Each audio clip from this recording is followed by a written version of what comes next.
శ్రీనివాస గోవింద శ్రీ వెంకటేశ గోవింద భక్తవత్సల గోవింద భాగవత ప్రియ గోవింద గోవింద హరి గోవింద వెంకటరమణ గోవింద గోవింద హరి గోవింద వెంకటరమణ గోవింద నిత్య నిర్మల గోవింద నీలమేఘ శ్యామ గోవింద పురాణ పురుష గోవింద పుండరీకాక్ష గోవింద గోవింద హరి గోవింద వెంకటరమణ గోవింద గోవింద హరి గోవింద వెంకటరమణ గోవింద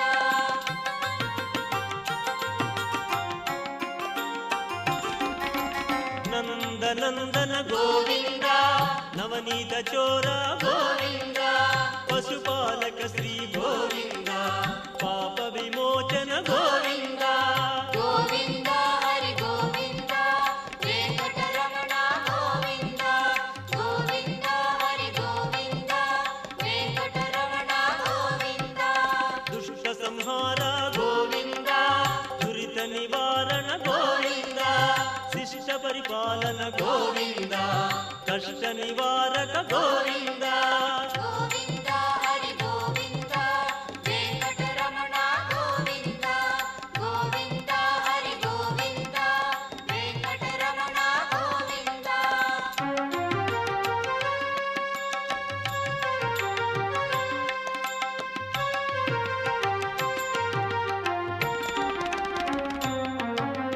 వజ్రమకుటధర గోవింద వరాహమూర్తి గోవింద గోపీ జనప్రియ గోవింద గోవర్ధనోద్ధార గోవింద గోవింద హరి గోవింద వెంకటరమణ గోవింద గోవింద హరి గోవింద వెంకటరమణ గోవింద దశరథ నందన గోవింద దశముఖ మర్దన గోవింద పక్షివాహన గోవింద పాండవ ప్రియ గోవింద గోవింద హరి గోవింద వెంకటరమణ గోవింద గోవింద హరి గోవింద వెంకటరమణ గోవింద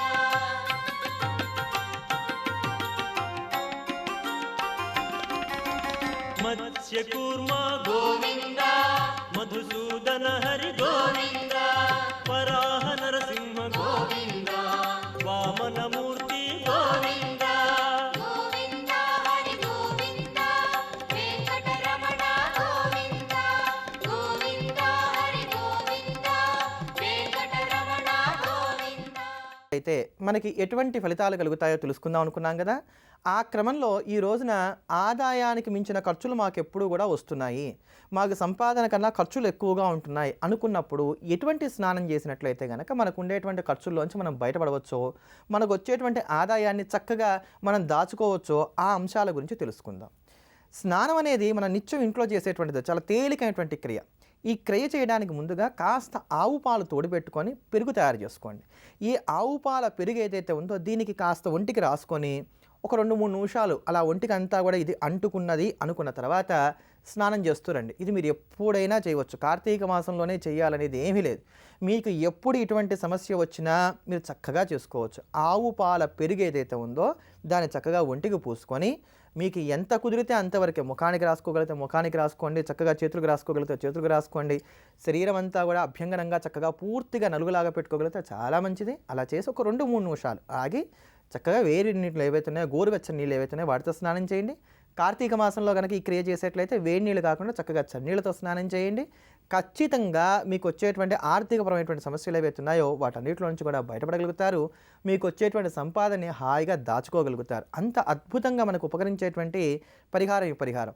మరి ఇది ఎన్ని రోజులు చేయాలి అంటే కొంతకాలం పాటు మనకు ఉండేటువంటి సమస్యను బట్టి 1 నెల కానీ 2 నెలలు కానీ 3 నెలలు కానీ మనకి ఫలితం వచ్చేదాకా కొంతకాలం పాటు ఇలా చక్కగా రోజు చేస్తూ వచ్చినట్లయితే మంచి ఫలితాన్ని మనం పొందగలుగుతాం. అలానే కార్తీక మాసంలో మొదటి రోజు అయినటువంటి నేటి రోజున అగ్నిప్రీతిగా సమస్తమైనటువంటి దేవతలకి కూడా ప్రతిరూపం అగ్నిభట్టారకుడు. అటువంటి ఆ అగ్నిప్రీతిగా ఈ రోజున బెల్లాన్ని బంగారాన్ని దానం చేయాలి.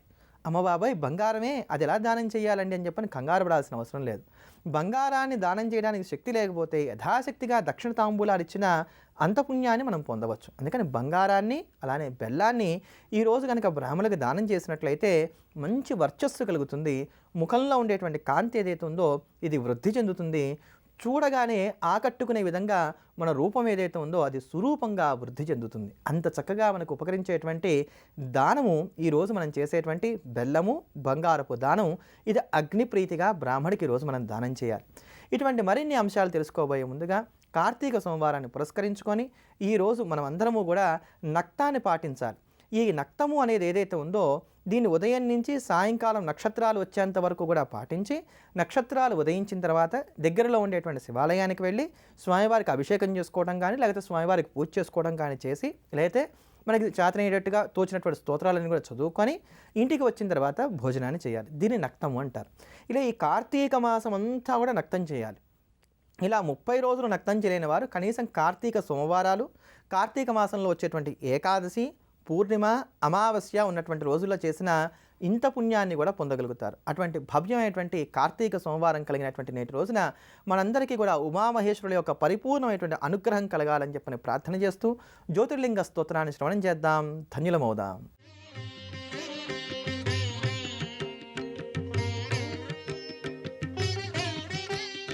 सौराष्ट्रदेशे विशदेति रम्ये ज्योतिर्मयं चन्द्रकलावतंसं भक्तिप्रदानाय कृपावतीर्णं तं सोमनाथं शरणं प्रपद्ये, तं सोमनाथं शरणं प्रपद्ये.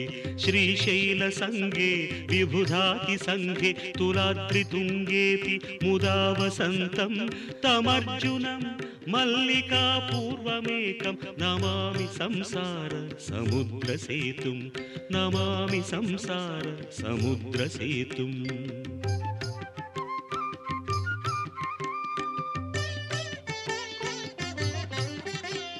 अवन्तिकायां विहितावतारं मुक्तिप्रदानाय च सज्जनानाम् अकालमृत्योः परिरक्षणार्थं वन्दे महाकाल महासुरेशं, वन्दे महाकाल महासुरेशं. कावेरिका नर्मदयोः पवित्रे समागमे सज्जनतारणाय सदैव मान्धात्रिपुरे वसन्तम् ओङ्कारमीशं शिवमेकमीडे, ओङ्कारमीशं शिवमेकमीडे.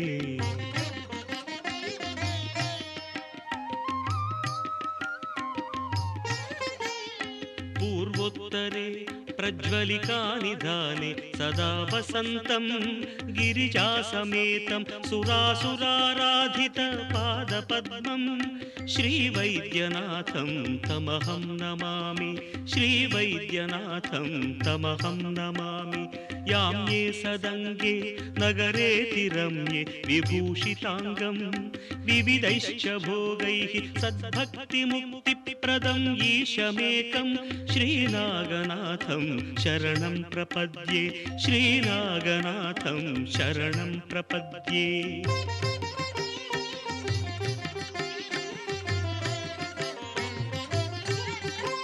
महाद्रिपार्श्वे च तटे रमन्तं सम्पूज्यमानं सततं मुनीन्द्रैः सुरासुरैर्यक्ष महोरगाद्यैः.